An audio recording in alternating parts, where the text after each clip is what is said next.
兰的未来到底何去何从？美国、俄罗斯帮你决定，泽伦斯基你不用来，到底怎么一回事呢？今天带您快来看。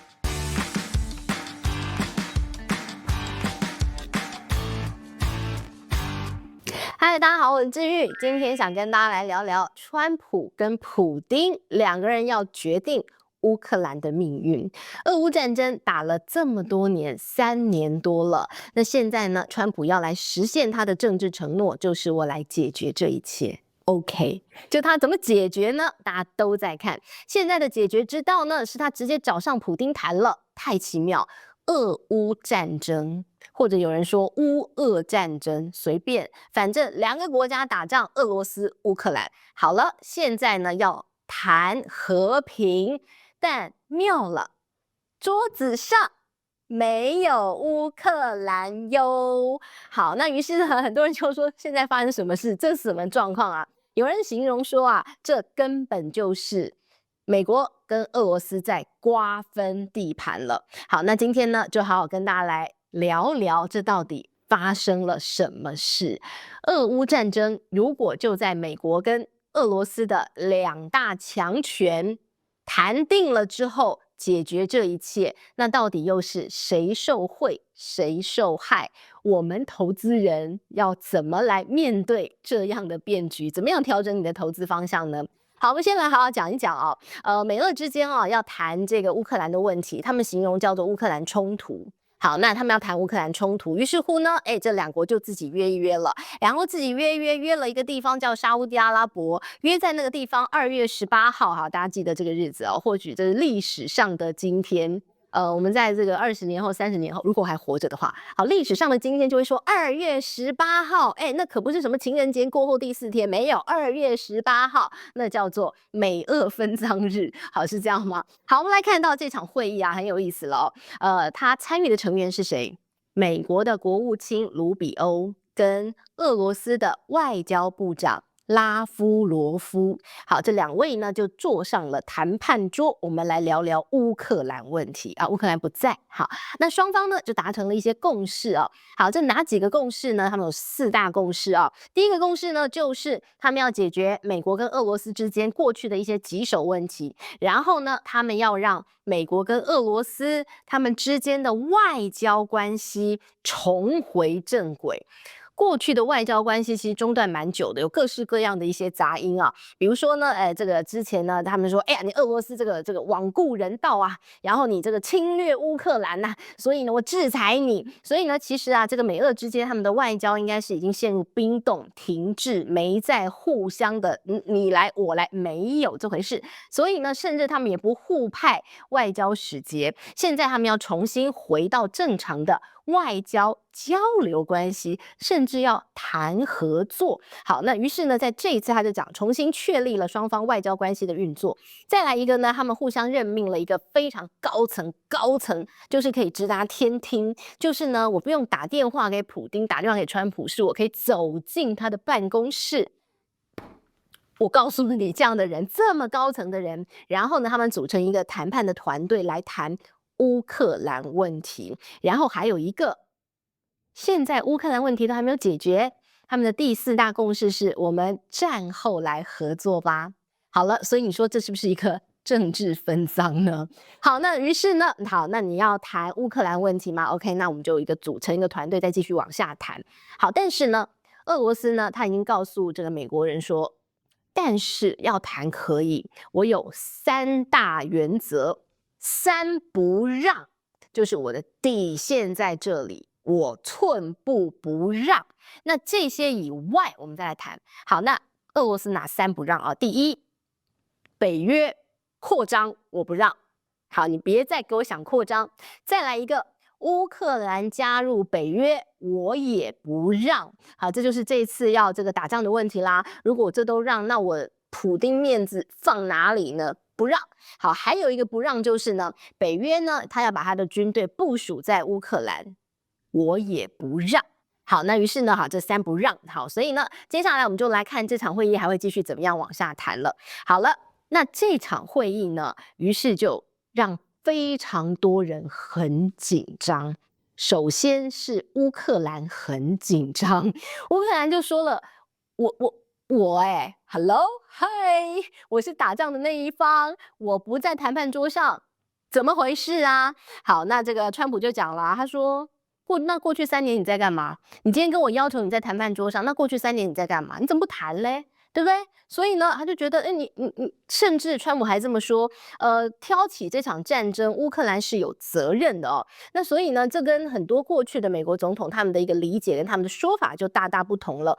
于是乎呢，这次的这个会议跟川普虽然没有正式出席这场会议，但是呢，他在会议的过程当中，会议之前、会议发生当中、会议之后所说的一些话，完全颠覆了美国在过去80年，应该是2战之后，所有美国的对外的外交关系完全大颠覆。那当然呢，这个颠覆呢，就让非常多的一些所谓传统的西方盟国非常紧张，因为他们突然间发现，美国好像不是我的朋友了，美国现在的朋友好像是俄罗斯，亦或说美国现在眼中只有他自己，不想管别人了。好，我们就来看一看啊，川普是怎么说的？川普说，现在呢，他要把美国导回正途，因为他认为美国过去走在错误的道路上，在错误的道路上，当然到不了对的终点。比如说你要往台北，你现在在往高雄奔驰，那你当然就错了。所以呢，现在呢，这个川普说我要把你扭过来，请你往正确方向去。正确方向叫做美国至上，叫做我要让美国再度伟大嘛。那怎么样呢？可以伟大起来呢？就别管别人，我就很伟大。好，那所以呢，我们来看到他怎么讲了。他说，为什么他要做这样的事情，直接去找上俄罗斯谈？他有一个内心可能没有说出来，或者是接下来还会说出来。他怎么说呢？他说，保卫欧洲的成本太高了。美国现在的应该讲这样，川普的中心思想是这样。他觉得所有事情他是商人，所有事情就是放在桌上来看了。这个孰轻孰重。哪一样对我的利益比较大？那这项呢，如果会损害一些我的利益的话，没有关系，我从别的地方我会挖更大一块给回来。好，就这么简单。对他来讲就这么简单，商人就是这样。于是呢，他就所有的事情，他就会拿计算机起来算了我要保卫欧洲，好，但是呢，我可以换得多少利益？所以他一笔一笔算。如果我要花这么多钱加入北约保护你们，那你到底欧洲有跟我美国买多少东西，让我赚多少钱？我要算这一笔账的那以前的这个美国总统不会这样想，他们只会想说我要在欧洲，然后我要保护欧洲，我要对抗俄罗斯这个万恶的一个冤手。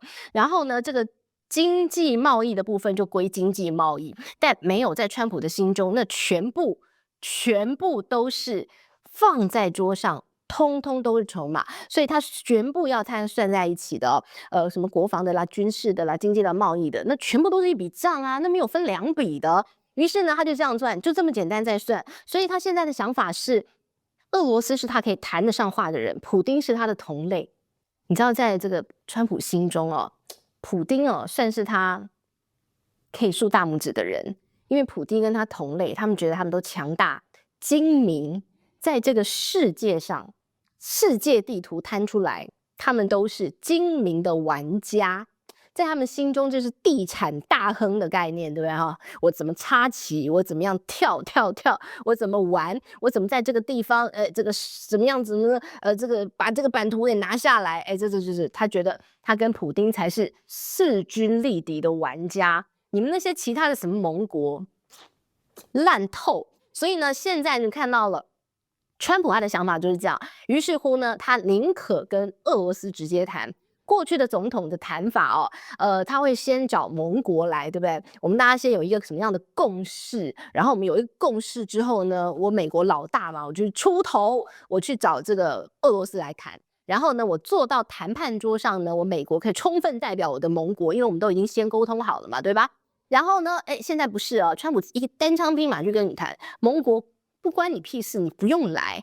欧盟很紧张，欧盟很想去你不用来。然后呢，为什么要这么做？因为现在在川普心中，唯一呢可以跟他这个抗衡的，他真正要对抗的对手已经不是俄罗斯，他觉得俄罗斯，精灵玩家同类，但没有把你放在眼里，你不是我对手。谁是我对手？中国是我对手。所以呢，他现在要快一点解决乌克兰的问题，然后全心全意的把所有的资源，要撤兵回来，重新投入到印太战略当中去对付中国。所以呢，你就看到了，在这样的一个中心理念底下哦，川普很清楚知道，我现在的敌人是中国，俄罗斯不是对手，但他是我欣赏的同类。所以呢，我们好说话，我们频率对，频率对，所以呢，他可以跟普丁好好讲话。那好好讲话之后呢，你就忽然发现，川普为了要把他的手从欧洲伸回来，伸到亚洲去对付中国，他已经不把乌克兰放在眼里，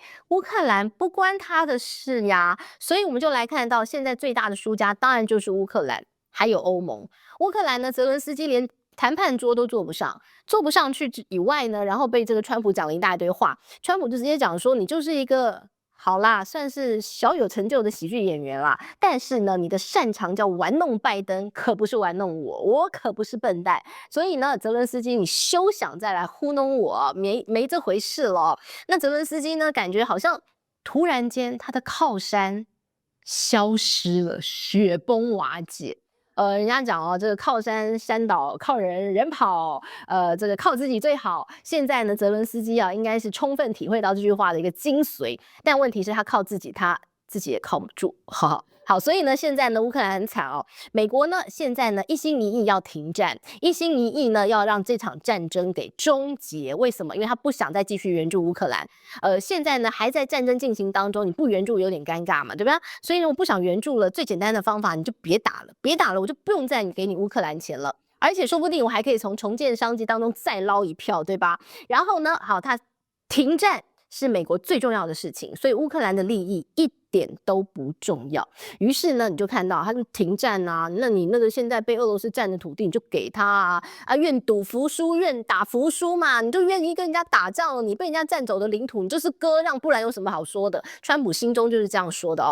好，那再来呢，欧盟也好紧张。欧盟呢，当初是被这个美国拎着加入这个战场，然后呢，花了一大堆的这个人力、精力、经费、钱，全部都投入在这个地方，付出非常大通膨的代价。因为打了这场仗之后，我的油也不能用，俄罗斯天然气也不能用，你的这个不行，那个不行，各种啊，烦死了，烦死了。然后结果现在拍拍屁股，美国不管嘞，现在是怎样啊？哦，马克宏急的嘞，赶快呢召开紧急高峰会，你们快点来，快点来，现在10万火急啊，事情大条了啦！啊，结果有人要来吗 ？Hello，德国很忙德国现在这个国会大选德国肖兹来了一下，说不好意思，我先走哈，但是不好意思要参战，我不要哦，好就人走了。然后呢，意大利总理叫他来，时间到了还不来，迟到了，等半天怎么不来了？来了之后肖兹都走了啦。然后意大利人来说，不好意思，我也没有要打仗的意思哦。然后英国说没关系，我可以派地面部队，但派老半天没有去，可能迷路哈。好，所以呢，你就说莫名其妙的，这现在欧盟整个。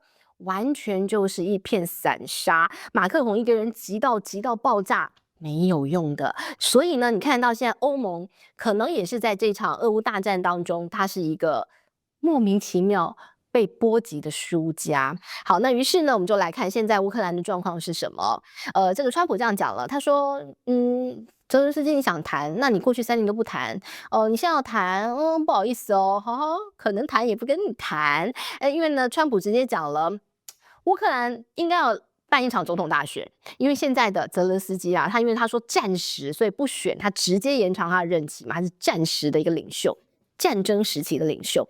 好了，然后呢，川普还这么讲，他说俄罗斯现在是。你知道吗？轻轻放下，只出2成力。如果俄罗斯普丁真的要打你哦，你这基辅早就夷为平地，还这样威胁他。好，那泽伦斯基现在也是真的蛮倒霉的现在感觉泽伦斯基从之前的英雄变狗熊了但是呢，这泽伦斯基现在大家怎么评价他？我们可能还要再继续观察一下，接下来会怎么样维护他自己乌克兰的一个这个国权。很难讲，因为呢，现在美国直接讲了，他就说了，那你那个矿产分我一半，我要帮你好好处理啊。然后呢，然后还跟乌克兰说，你放心，我不会让你这个被迫接受一些不合理的一些条约跟条件，但问题是，所谓合理的条约跟条件，还不是这个普丁跟川普两个人谈出来的。泽连斯基不是坐不上谈判桌吗？所以大家才会讲哦，这次好像是这个美国、俄罗斯以前的死对头，现在呢突然发现一个肥羊可以分赃的感觉了哦。好，那现在呢看到了欧洲自顾不暇，是因为德国接下来要大选，然后呢接下来还有一个4月20号的一个复活节，复活节呢是川普希望他心里头希望可以在4月20号复活节之前赶快把这件事情搞定，赶快让俄乌战争结束。那我们就来看他能不能达成了哦。好，不过呢，我们带您来看到另外啊，我们刚刚提到了川普之所以要直接去找上俄罗斯谈，就是要赶快让他停战，因为他挪出手来去对付中国。那另外一个我们要带您看的是，那他全然的对俄罗斯就完全放下戒心，真的两人惺惺相惜，那也未必啊。因为呢，你发现了现在的这个川普眼中就只有钱，只有美元，只有他的利益。所以你看到了这个印度的一个莫迪跑到了美国去啊，于是乎呢，这个川普就这个趁机啊，来，你以前跟俄罗斯买武器是不是？嘿嘿嘿，现在我愿意卖给你。那其实啊，这当中有非常多的一些玄机的。以前之所以美国不卖武器给印度，不卖一些最先进的，是因为印度跟俄罗斯买很多武器，那如果呢，你又把美国的武器卖给他，他们之间，会不会把你的武器的军事机密给泄露给俄罗斯？不知道嘛，所以不卖。但是现在呢，川普为了赚钱一点都不重要，而且为了要抢一点这个俄罗斯啊卖军火的地盘，他说。我卖给你地表最强隐形战机 F-35，好不好？我就卖给你。那当然，印度很开心啦，那中国就紧张啦。那你这个印度买了这么多厉害的一个武器，又有俄罗斯厉害的武器，又有美国厉害的武器，那我是不是感觉，哎呀，这个芒刺在背啊？好，但无论如何啦，你看到印度啊，这个莫迪啊，这个去一趟美国算是有收获啊，未来可以买到 F-35的战机了。但马斯克说。现在都什么年代了，你还在 F-35，人家现在都无人机很好用你还 F-35还要载人上去的，你真傻子才买。好，但无论如何，印度呢，其实最近也是蛮倒霉的哈。印度呢，最近它的印度股市被这个疯狂的到货啊，到不得了，大家钱赶快通通抢进中国跟欧洲市场哦。中国市场最近呢，因为这个 DeepSeek 的崛起，所以呢，这个科技股哇腾飞啊，所以呢，很多外资之前呢觉得中国很倒霉，所以呢，嘣嘣嘣把这个投资中国科技股的资金挪到印度去，现在呢想想挪又给它挪回来了哈。好，那最后来一个结论了。这个很多地缘政治的故事很有意思，我们改天再好好来聊。但是呢，要告诉大家的是，你的投资该怎么办？我们就来好好预测一下，如果俄乌战争结束的话，会有什么状况？首先。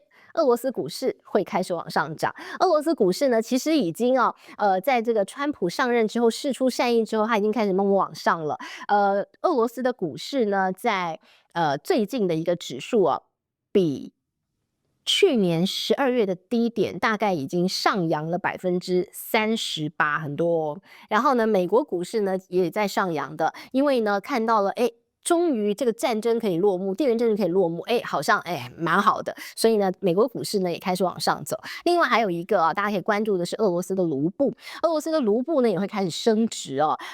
之前我们看到低点呢大约是1块钱美金可以换到113卢布，那最近呢已经升值到1块钱美金可以换92卢布了，它升值的一个幅度其实也蛮高的，升值了18%。另外还有一个呢，就要带大家来看，那到底和谈成功的几率有多高？到底会不会停战？现在呢，其实这个比率已经越来越升高了川普心中不是希望4月20号可以搞定嘛？那就是他就任90天嘛。那现在呢，那个大家认为市场上认为这个几率已经高到了44%，那可以在今年底之前结束这场战争的几率呢，已经高达73%。所以现在看起来，川普应该是可以实现他的竞选承诺这场仗应该是可以在他的运筹帷幄当中搞定。那当然呢，他的运筹帷幄当中，倒霉的是乌克兰，倒霉是欧盟，但是呢，美国应该是可以获得最大利益，因为他已经告诉乌克兰，这个战后重建呢，你的矿产我也要，你的重建商机我也要，你的这个我也要，你的那个我也要，反正我都要。要。好，所以呢，这个川普精明的商人啊，到底呢会跟另外一位精明的强人普丁谈出什么样一个让乌克兰割地赔款、丧权入国的一个条约？就让我们继续看下去。好，那么这是今天帮大家准备的一个最新的内容喽，希望你喜欢，我们下回见，拜拜。